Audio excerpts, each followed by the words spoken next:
ಸಮಾಜದಲ್ಲಿ ಗೌರವ, ಘನತೆ, ಉತ್ತಮ ವ್ಯಕ್ತಿ ಎಂಬ ಹೆಸರು ಸಿಗಬೇಕು ಎಂದರೆ ಗೌರವಯುತವಾದ ಬದುಕು ನಡೆಸಬೇಕು ಎಂದು ಬೆಟ್ಟದಹಳ್ಳಿಯ ಚಂದ್ರಶೇಖರ ಸ್ವಾಮೀಜಿ ತಿಳಿಸಿದರು. ಗುಬ್ಬಿಪಟ್ಟಣದ ಶ್ರೀ ಗುರುನಾಗಲಿಂಗೇಶ್ವರ ಸ್ವಾಮಿ ದೇವಸ್ಥಾನದಲ್ಲಿ ನೊಳಂಬ ಲಿಂಗಾಯುತ ಪುರೋಹಿತ ಮತ್ತು ಅರ್ಚಕರ ಕ್ಷೇಮಾಭಿವೃದ್ಧಿ ಸಂಘದ ವತಿಯಿಂದ ವಾರ್ಷಿಕೋತ್ಸವ ಸಮಾರಂಭವನ್ನು ಉದ್ಘಾಟಿಸಿ ಅವರು ಮಾತನಾಡಿದರು. ಕಾರ್ಯಕ್ರಮದಲ್ಲಿ ಗೋಡೆಕೆರೆ ಮಠದ ಮೃತ್ಯುಂಜಯ ಮಹಾಸ್ವಾಮೀಜಿ, ಗೊಲ್ಲಹಳ್ಳಿ ಮಠದ ವಿಭವ ವಿದ್ಯಾಶಂಕರ ಮಹಾಸ್ವಾಮೀಜಿ, ಮುಖಂಡರಾದ ಎಸ್.ಟಿ. ದಿಲೀಪ್ ಕುಮಾರ್, ಸೋಮಶೇಖರಯ್ಯ, ಗಂಗಾಧರಪ್ಪ, ಎಚ್.ಸಿ. ಪ್ರಭಾಕರ್, ಪಂಚಾಕ್ಷರಿ, ಬಿ.ಎಸ್. ನಂದೀಶಪ್ಪ, ಯೋಗೀಶ್ ಶಾಸ್ತ್ರಿ, ಮಂಜುನಾಥ್, ಗುರುಪ್ರಸಾದ್ ಸೇರಿದಂತೆ ಇನ್ನಿತರರು ಹಾಜರಿದ್ದರು.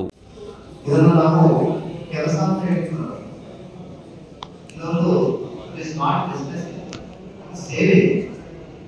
ಈ ಸೇವೆ ಎಷ್ಟು ಮಹತ್ವಪೂರ್ಣವಾಗಿದೆ, ಈ ಸೇವೆ ಮಹತ್ತರವಾದಂತಹ ನಮ್ಮ ಸಮಾಜ ಎಷ್ಟು ಗೌರವ ಪಡೆದಿದೆ ಅಂದರೆ ಅದು ಬಹಳ ಗೌರವವನ್ನು ಪಡೆದುಕೊಂಡಂತಹ ಸೇವೆ.